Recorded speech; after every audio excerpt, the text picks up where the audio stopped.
During this time of Advent, of hope and anticipation, I have been pondering our North Star.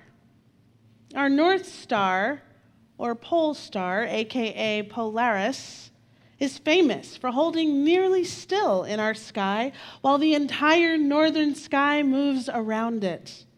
That's because it's located at the North Celestial Pole, the point around which the entire northern sky turns. Polaris, indeed, marks the way due north.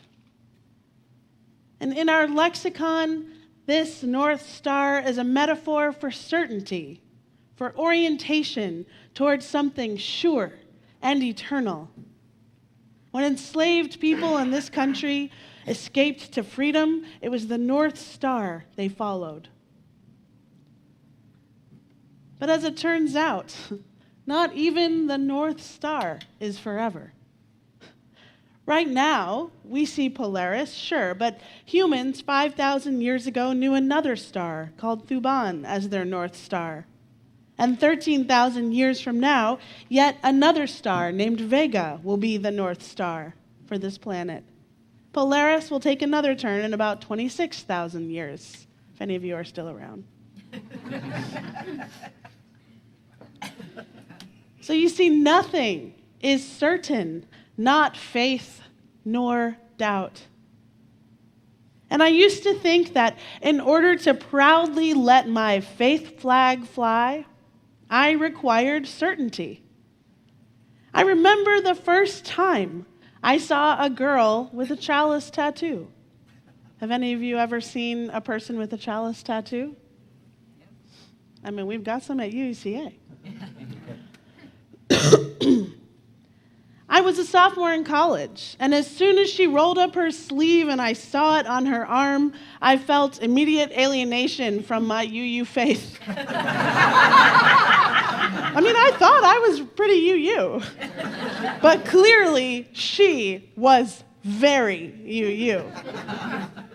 She had stamped her body with the chalice for everyone to see forever.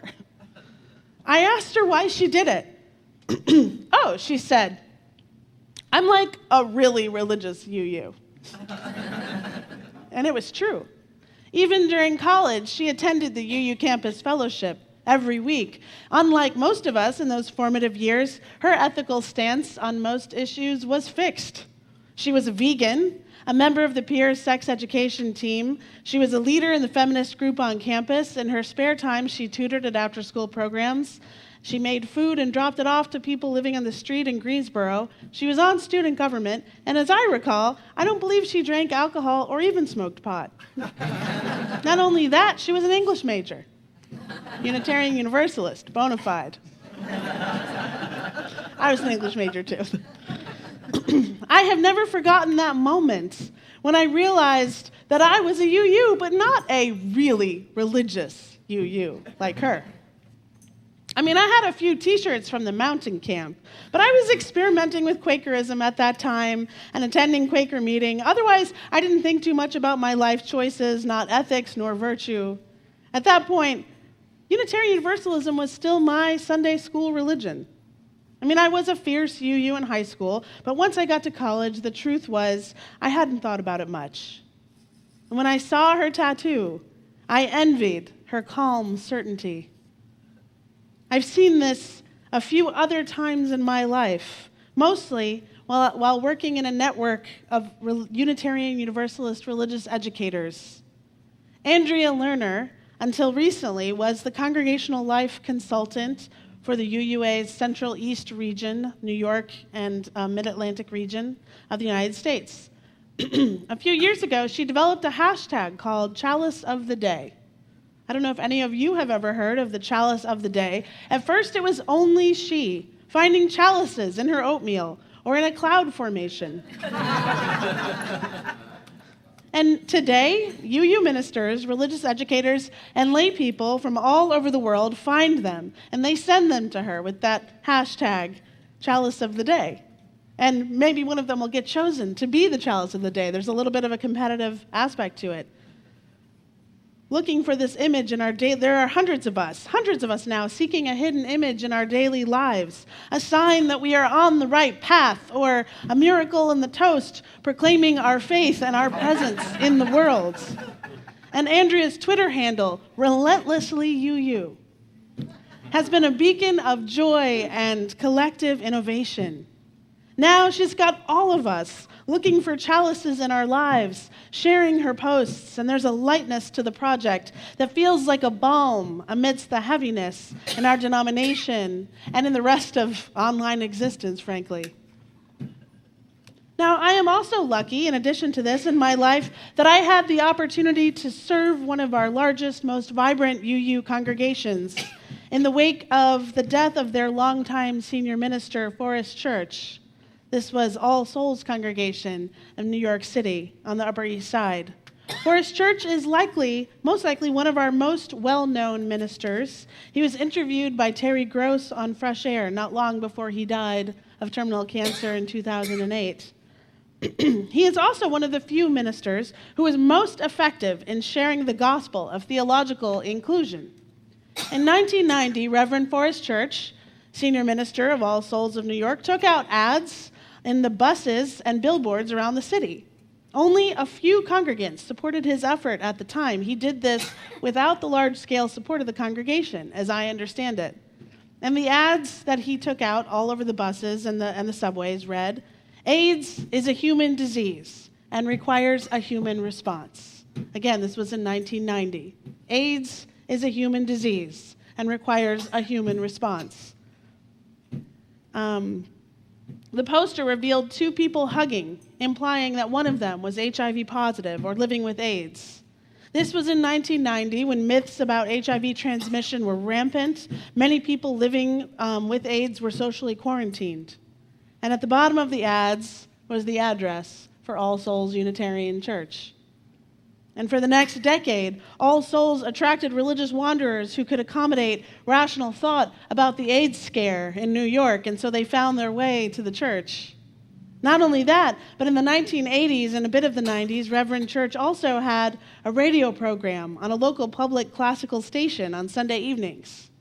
During this time, the membership at All Souls, around 350 at the time of his arrival in 1986, had grown to over 1,000 members by the late 1990s. Reverend Forest Church was unwaveringly uncertain about sharing the good news. He was unwaveringly certain about sharing the good news of a faith without certainty. He wrote, "To the universalist, truth in religion is like truth in poetry. Our common text is the creation. Though limited by the depth and field of our vision, we are driven to make sense of it the best we can. So we tell stories, formulate hypotheses, develop schools of thought and worship, and pass our partial wisdom down from generation to generation. Not only every religion, but every philosophy, ideology, and scientific worldview is a critical school with creation as its text." Universalism, Forest Church was a staunch universalist. Universalism accounts for the fact that we all suffer, he wrote. We are broken and in need of healing. We struggle to accept ourselves and forgive others. Aware of our imperfections, we seek a more perfect faith. At our best, we empathize with one another's pain and rise together in answer to a higher law. Illumination shines from heart to heart. We discover the healing and saving power of the holy within the ordinary. For instance, anyone who embraces the most familiar universalist definition that God is love discovers God's nature in their own experience of love. This may not mean that God is love, actually, but it certainly suggests that love is divine. Forest Church said this: "Now the North Star we Unitarian Universalists have to offer is similar to the one in the night sky. Impermanent, and often not the brightest star in the sky. Did you know that Polaris is actually the 50th brightest star in our solar system? On certain nights, it can actually be difficult to find. It requires much of us sometimes. Sometimes to find it requires the compass of a fellow traveler on the journey. Can you see it? I can't quite make it out. And about this chalice. How did the chalice come to be so central to our faith anyway? The philosopher Alfred North Whitehead said that real symbols have the power to change history. So during the Second World War, an American Unitarian, Reverend Charles Joy, was stationed in Lisbon to help refugees from Nazism escape to safe havens. And as executive director of the Unitarian Service Committee, he felt that this is a global organization, he felt that this new unknown organization needed some kind of visual image to represent Unitarianism to the world, especially when dealing with government agencies abroad. So at the time, the USC took special interest in helping artists, intellectuals, and dissidents escape the Nazis. And so while Joy worked with people from all walks of life, his clientele included many famous authors, scientists, and politicians.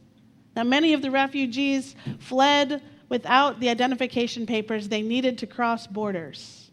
So the Lisbon office concentrated especially on helping them obtain replacement papers. And Joy introduced an innovation here: travel documents issued by the Unitarian Service Committee itself. "It may amuse you," he wrote to the Boston office of the USC, "to know that we are now issuing navicerts to pass immigrants to the New World through the British blockade. We are certifying that they are politically safe and sound." The Unitarian Service Committee did this. Joy believed these documents needed a seal, some kind of official seal, and he invited Hans Deutsch, an Austrian refugee artist working in Lisbon, to create one. The result was essentially the Flaming Chalice, as we know it now. And we don't know what all the symbol meant to the artist Hans Deutsch, but we do know Joy's description. Joy described what Deutsch had drawn in the following terms: a chalice with a flame, the kind of chalice that the Greeks and Romans put on their altars. The holy oil burning in it is a symbol of helpfulness and of sacrifice. This was in the mind of the artist. And Reverend Callie Fire writes, "The American Universalists and Unitarians merged in the early 60s, and versions of this symbol were adopted by the UUCA and by the General Assembly of Unitarian and Free Christian Churches in Britain and around the world. Unitarianism values insights from the present as well as the past, and it is therefore appropriate that the Flaming Chalice symbols should have both ancient and modern roots, in both instances grounded in the principles of sacrifice and service to humanity. The symbol of the chalice flame may be further understood as a metaphor for our lives, both as individuals and in community. A cup is a familiar object made to be held and passed around for sharing. A flame, by contrast, well, it's not an object. It cannot be weighed or measured. It is no static object, but a dynamic, changing process. And the flame needs 3 elements. The first of these is fuel. Fuel is material. Like the human body, like the treasured buildings and books, monies and documents of a church community. If a fire lacks fuel, it is said to be burning low, like a candle in its final moments. The flame shrinks until it is a feeble glow. Unitarians are not aesthetic or otherworldly, but try to take a realistic and rational view of life. Unitarians readily accept that, like kindling for a fire, people in their private lives collectively need the fuel of physical things. The second element is heat. Think of the heat of life itself, the spark of intelligence and passion, the warmth of a human encounter, even the friction of a disagreement. If a fire lacks heat, as when you dampen a flame with water, then it is said to be guttering.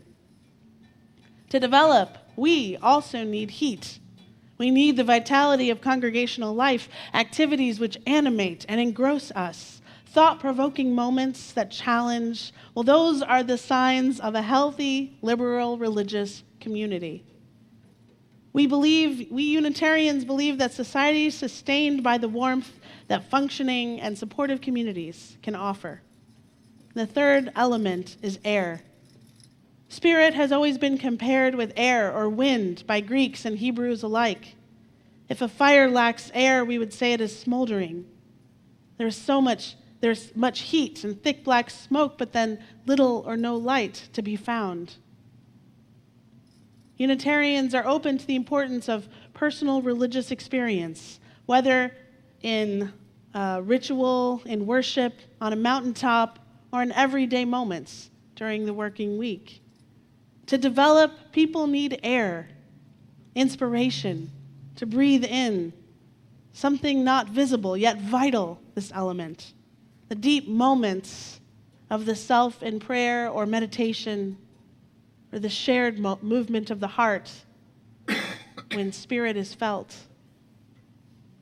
Unitarian Universalists, unlike Moses, do not simply find the fire burning in the wilderness. The flaming chalice is no burning bush, but something to be lit and relit by every person. It requires an act of will, of purpose, and of faith. Unitarian Universalism allows us to develop freely without the constrictions of received dogma, while experiencing the warmth of community. We are open to the truths that science has bequeathed, including the truth that darkness has no existence in itself. Darkness is the absence of light. And Unitarian Universalists believe the way to overcome the darkness is to light our lamps whenever we meet. So this is a story of the chalice, but it is only one story. You may have your own story of how your faith animates you in action to act in your community, or how it grounds you in your spiritual exploration. And in 2020, I hope to hear more from you in worship. I would like to add a new element of our worship where we invite congregants to share from the pulpit how their faith inspires them to live like a UU, to drive as a UU, oh yes, to parent as a UU, to study epidemiology as a UU, to eat as a UU. Perhaps you will find a way to show and tell your faith to your larger community out there. For you to say, hey, I'm a theological imperfectionist, and it's okay. I don't have a dogma, and I don't have answers, but my life is my faith. You see, what we Unitarian Universalists lack in orthodoxy, we make up for in orthopraxy, our living flame. That is to say, our deeds and not our creeds. Our life is our faith. Some of us may need reminders from time to time of our North Star when it can be difficult to find. UUCA member Ted Minersman's twin daughters, well, both of them have tattoos that remind them of their faith home. This was the first one. The first tattoo she got was the one in the middle, the chalice with the phoenix rising from it. There were plenty of times in my life where I have longed for certainty, where a faith that would just tell me already what to believe.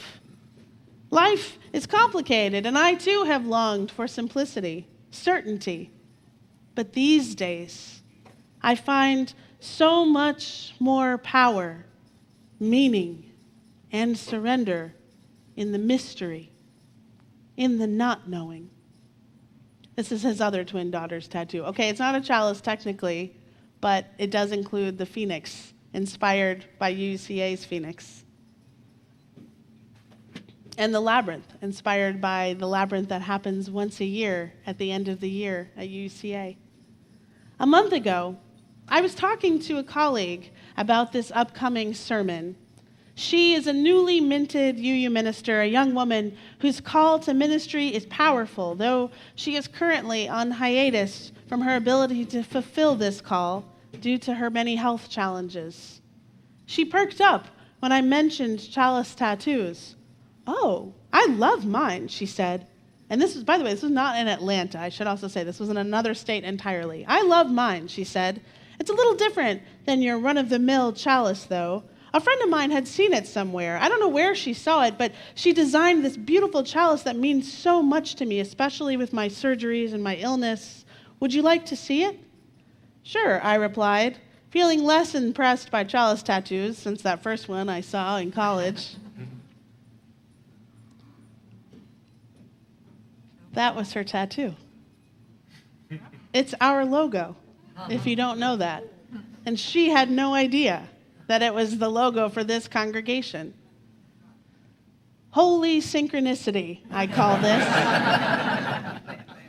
Our phoenix, rising from the flame of our chalice, is the guiding beacon for people who we have never met, people beyond this community.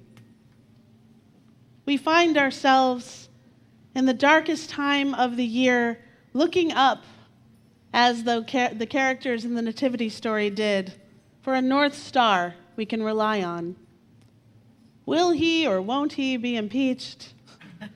Will we as a nation recover from the legacies of slavery that sowed the seeds for the inhumane response at our borders today? Will our vote matter? Will we get all the shopping done in time? Will Santa arrive even if we've been a little naughty? Will our family members create harmony or dissonance at holiday events? Will the oil last for 8 nights? The answers are uncertain. Even our North Star is not eternal. May we seek and may we find creative ways to make the chalice live beyond this moment every week. May we find creative ways to be the light ourselves, so complex in its luminescence, wherever people need it. Will we allow it to light our path step by step as we go, facing our uncertainty together? Amen. May it be so.